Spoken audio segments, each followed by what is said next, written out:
Maka pertanyaan, apa budaya bangsa Indonesia? Budaya bangsa Indonesia adalah apa yang terkandung dalam preambul dan Undang-Undang Dasar 45 yang diciptakan oleh bangsa ketika itu.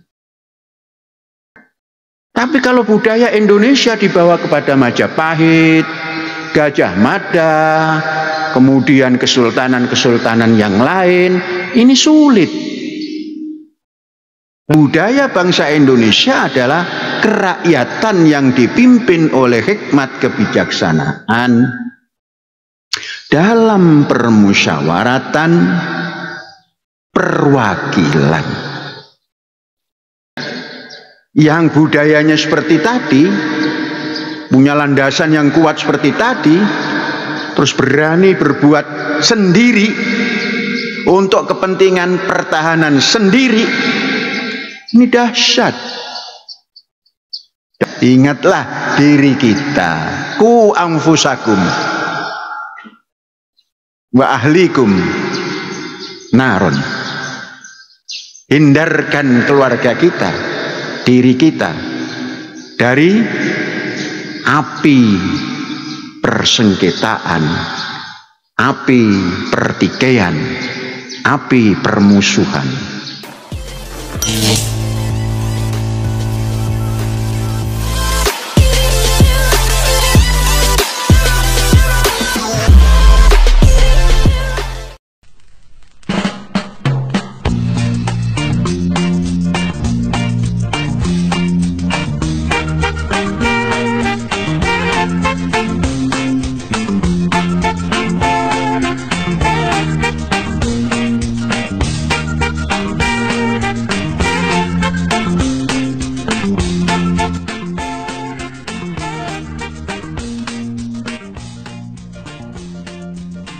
Assalamualaikum warahmatullahi wabarakatuh.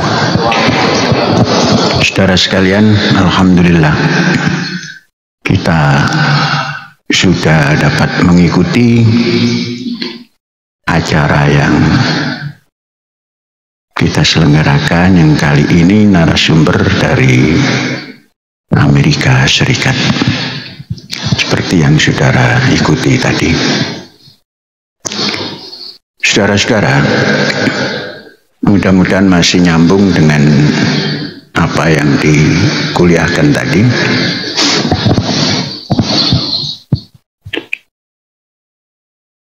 Dalam situasi apapun, bangsa itu selalu menggali apa budaya mereka.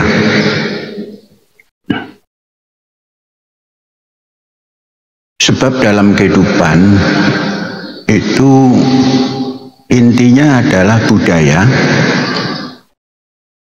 kemudian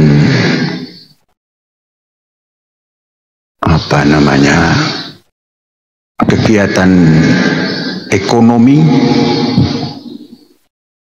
yang kalau sekarang keindustrian,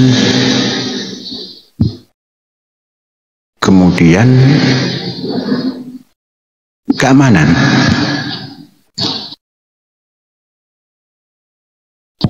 Budaya nanti kita bahas. Kemudian ekonomi itu selalu dikaitkan dengan di zaman sekarang ini adalah keindustrian. Terus keamanan itu selalu disangkut pautkan dengan pertahanan, entah itu militer dan lain-lainnya. Ketiga hal ini harus punya landasan yang kuat, sehingga budaya tidak dicari-cari, kemudian ekonomi atau industri juga tidak dikait-kaitkan dengan kekuatan-kekuatan yang saling bertabrakan. Kemudian keamanan juga seperti itu.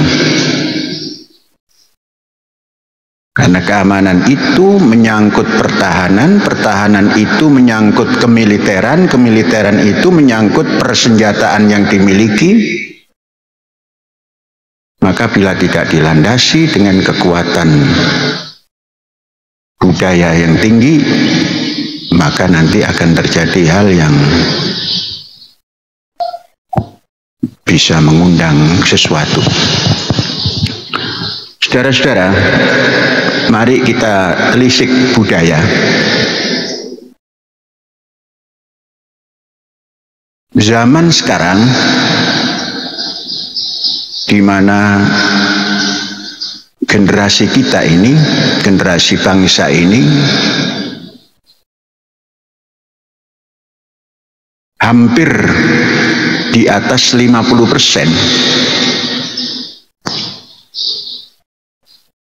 sudah masuk kepada generasi yang dilahirkan pasca reformasi.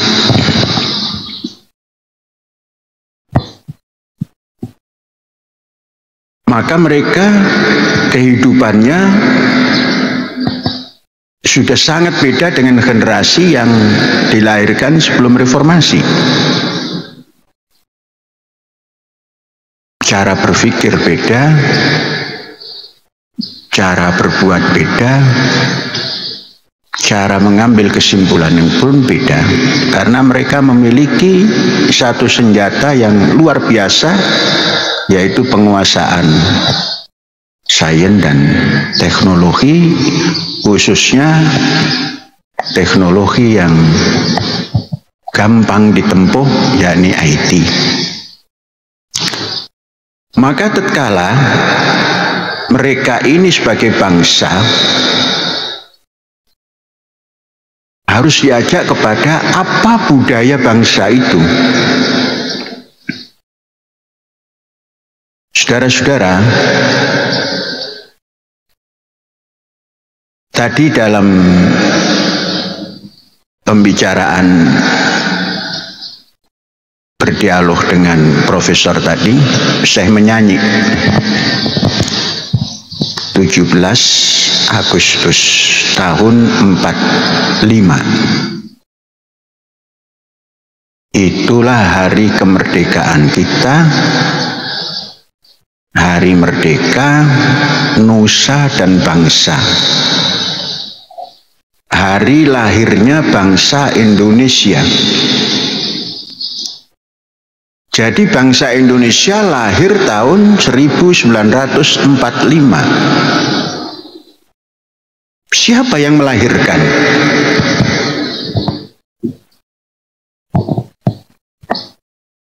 Nah, ini satu pertanyaan, siapa yang melahirkan? Bangsa Indonesia adalah penghuni negara Indonesia dari Merauke sampai ke Sabang.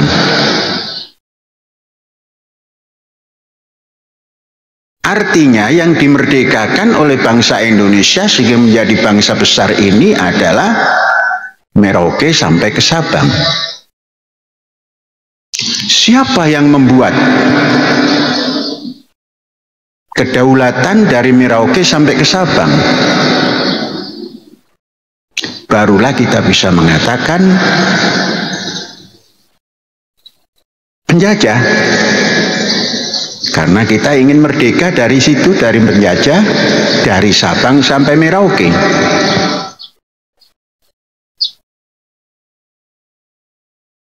Kita harus masuk ke situ. Karena menurut sejarah, kekuatan yang menjajah, yang kemudian menjadi Indonesia, yang oleh penjajah itu dinamakan Hindia Belanda, itu ratus tahun. Bukan sehari dua hari, bukan puluh tahun, ratus tahun. Nah, di situ ada penanaman budaya. diakui atau tidak diakui. Satu, budaya yang ringan saja.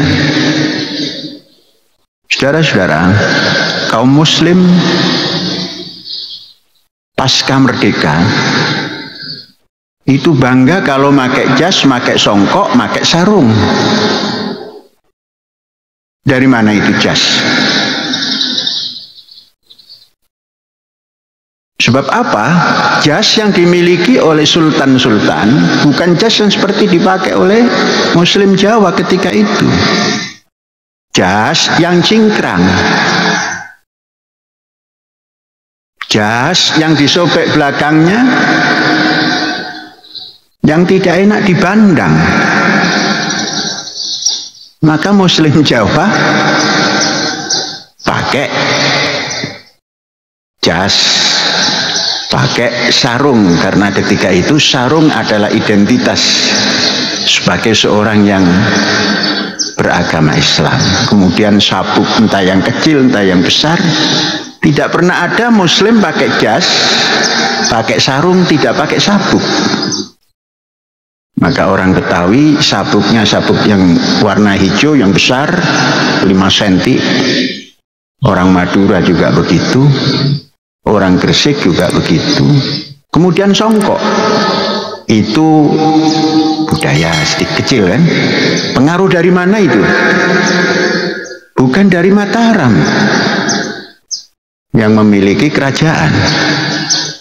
Bukan dari Sultan Cirebon yang memiliki kerajaan, tapi dari para kiai yang mengambil yang lebih necis, yakni berjas. Tengok anggota parlemen tahun 50-an. Yang muslim rata-rata pakai jas, pakai sarung, pakai songkok. Tengok Pak Isa Ansori, Kiai Haji Isa Ansori, kemanapun begitu. Budaya. Pengaruh siapa itu? Jas? Ya pengaruh dari Belanda. Artinya dari orang Eropa lah. Yang pakai jubah-jubah itu belakangan saja. Dulu tidak ada yang berjubah kecuali orang Arab. Saudara-saudara, itu bukan pembahasan kita ya. Jadi budaya yang dilahirkan oleh bangsa Indonesia bukan budaya yang didapatkan dari lain-lain kecuali dari Hindia Belanda. Maka karena ingin merdeka, bangsa ini yang kemudian menjadi bangsa Indonesia mempersiapkan panitia apa? Persiapan kemerdekaan Indonesia. P-nya berapa? PPKI. Ya, P-nya 2. P2KI. Apa yang dibahas? Yang dibahas adalah Indonesia seperti apa yang akan ditempuh oleh bangsa kemudian, kini dan kemudian. Maka dikeluarkanlah dalam bentuk Indonesia yang akan dimerdekakan adalah seluruh Nusantara, termasuk Timur Timur dan lain-lain, Melaka, Sabah, Sarawak. Tapi ada yang menasihati, yaitu pengambil alih penjajah kedua, yaitu Jepang, karena Belanda dikelompokkan pada kekuatan sekutu, dikalahkan oleh Jepang. Jepang berkuasa di Indonesia. Jepang mengingatkan, kalau kalian yang mau merdeka ini terus berkutat untuk memerdekakan seluruh Nusantara, sampai kapanpun tidak akan merdeka. Mengapa? Karena kekuatannya akan berhadapan dengan 3. Portugis, Belanda itu sendiri, Inggris. Seperti kita ketahui, Melaka atau Melaya ketika itu, kemudian Sabah Sarawak ketika itu, dan lain-lain, Brunei barangkali itu adalah di bawah Inggris. Timur di bawah Portugis. Nah, kalau itu yang akan dimerdekakan, maka sampai kapanpun tidak merdeka. Maka de facto-nya adalah Hindia Belanda. Maka ditetapkanlah kemerdekaan itu, kemudian mencakup wilayah Merauke sampai ke Sabang. Disusun semua, terhimpunlah susunan itu menjadi apa yang dinamakan Undang-Undang Dasar 45, yang inti di dalam pembukaannya adalah menyangkut hubungan internasional, perdamaian internasional dunia, menyangkut kecerdasan bangsa, menyangkut semua ini harus berdasar yang tadi disebut bahasa dipopulerkan Pancasila itu. Baru masuk kepada Undang-Undang Dasar. Nah, maka pertanyaan, apa budaya bangsa Indonesia? Budaya bangsa Indonesia adalah apa yang terkandung dalam preambul dan Undang-Undang Dasar 45 yang diciptakan oleh bangsa ketika itu. Maka kalau ditanya apa budaya bangsa Indonesia, budaya perketuhanan, budaya yang berkemanusiaan, yang adil dan beradab, budaya persatuan Indonesia, budaya kerakyatan yang dipimpin oleh hikmat kebijaksanaan yang belakangan dinamakan demokrasi, budaya mewujudkan satu keadilan sosial bagi seluruh rakyat Indonesia. Itu hakikat budaya bangsa Indonesia. Yang kalau ditanya Indonesianya itu warisan siapa? Warisan Hindia Belanda.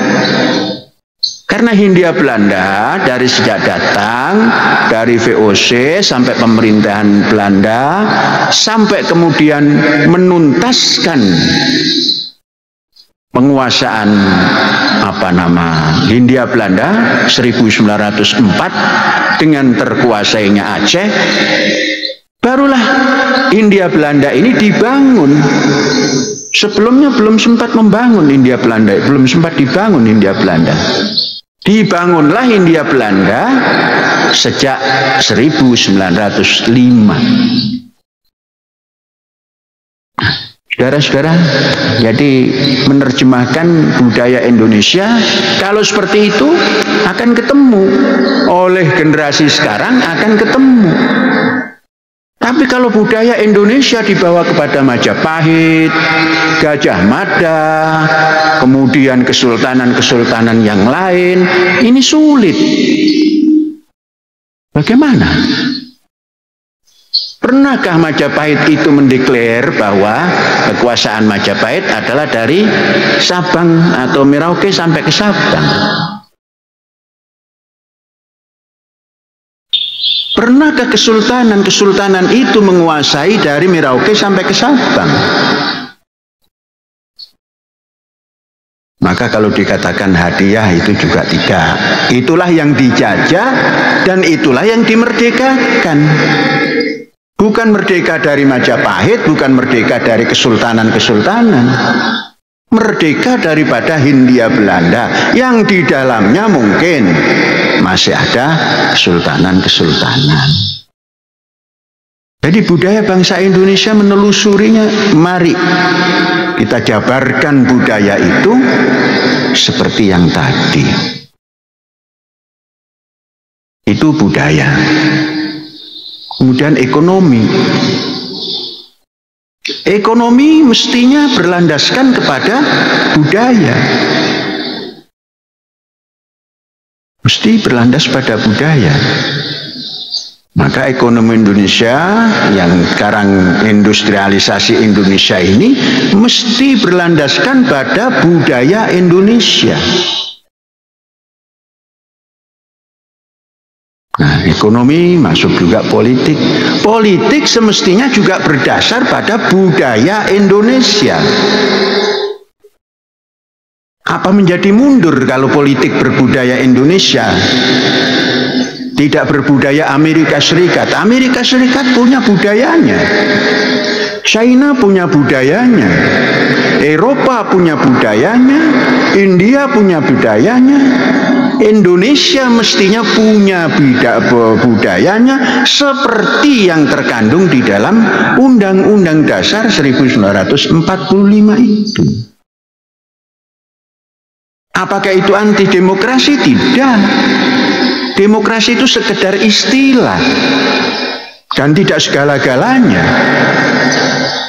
Tapi budaya bangsa Indonesia adalah kerakyatan yang dipimpin oleh hikmat kebijaksanaan dalam permusyawaratan perwakilan. Kalau ini masih termaktub, maka harus kembali ke situ, berpolitika, berdemokrasi kalau masih mau mengatakan demokrasi bukan kerakyatan, berekonomika. Ini landasan budaya kepada ekonomi dan industri. Kalau seperti ini kita berbudaya dan seperti ini kita membangun perindustrian dan perekonomian, maka bangsa ini bisa dipersatukan. Karena apa? Ekonomi pun kerakyatan. Yang ada pimpinannya itu apa? Hikmat kebijaksanaan. Setelah dipimpin hikmat bijaksanaan itu dalam bentuk dan tempat seperti apa? Permusyawaratan, perwakilan. Nah, kita bisa merasakan apa produk 1945 dan apa yang diproduk oleh 2004 Undang-Undang Dasar itu. Apa hasilnya dan apa yang dirasakan. Nah, saudara-saudara, ini dalam rangka menelisik budaya, ekonomi, dan politik bagi bangsa kita. Harus memiliki identitas keindonesiaan. Mengapa Amerika bisa ada di mana-mana? Itu mempertahankan identitasnya.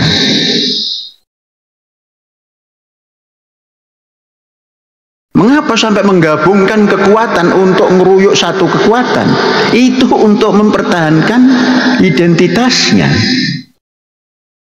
Nah, bangsa Indonesia sudah memiliki budaya yang termaktub di dalam preambul dan Undang-Undang Dasar 45, dan semestinya itu landasan budayanya untuk membangun ekonomi dan lain-lain tadi, politik.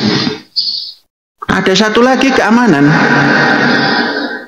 Keamanan itu pasti menyangkut kepada kemiliteran. Kemiliteran mesti menyangkut pada persenjataan, kelengkapan, baik itu laut, darat, udara. Mengapa saya menyebut laut didahulukan? Karena memang 75% Indonesia itu digenangi oleh air laut. Mengapa udara? Darat dulu baru udara. Bil barri wal bahri wal jawi. Nah, dalam situasi seperti ini, gawat, kemana-mana gawat, bangsa Indonesia semestinya sudah berani tampil untuk mempertahankan keamanan dengan modal bangsa yang cerdas ini. Artinya membangun kekuatan keamanan dari sisi militer dan persenjataannya sudah harus berani mandiri menciptakan dan membuat sendiri. Nah, sehingga ada produk Indonesia yang bisa dipakai oleh bangsa Indonesia. Bangsa-bangsa lain yang sudah mandiri seperti itu. Kita tengok Cina pada tahun yang sama, di tahun 1990-an, sama-sama belum punya apa-apa. Karena bertekad mandiri, Cina mempunyai apa-apa.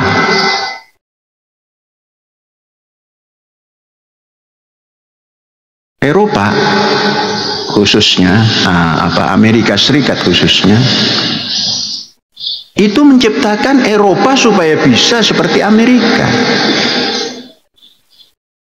Maka diberi kesempatan untuk berbuat sesuatu dan membuat sesuatu, untuk dikirim pada orang-orang atau negara-negara yang masih belum mandiri, bahkan tidak mau mandiri.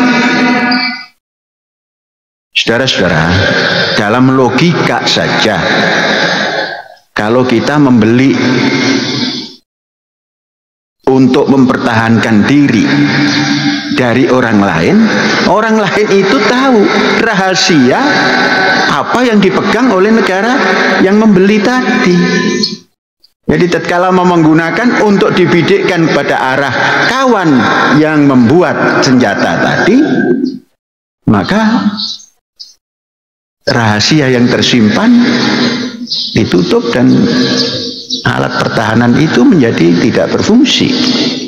Tapi kalau kita, negara kita ini yang budayanya seperti tadi, punya landasan yang kuat seperti tadi, terus berani berbuat sendiri untuk kepentingan pertahanan sendiri, ini dahsyat. Dahsyat.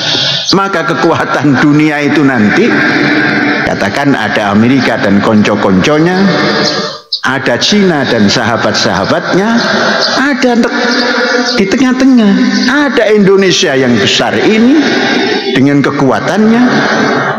Maka perimbangan itulah yang akan menjadikan dunia ini tidak saling bertempur. Nah, Indonesia kalau tetap tidak punya kekuatan, ya jadi sasaran terus. Nah, itu kemandirian.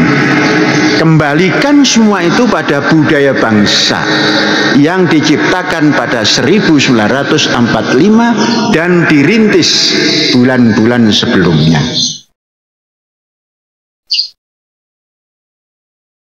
Oh, mengapa saya kok bicara seperti ini? Ya, ingin bicara saja gitu kan. Nah, jangan bicara Rusia dan Ukraina saja. Ingatlah diri kita. Ku anfusakum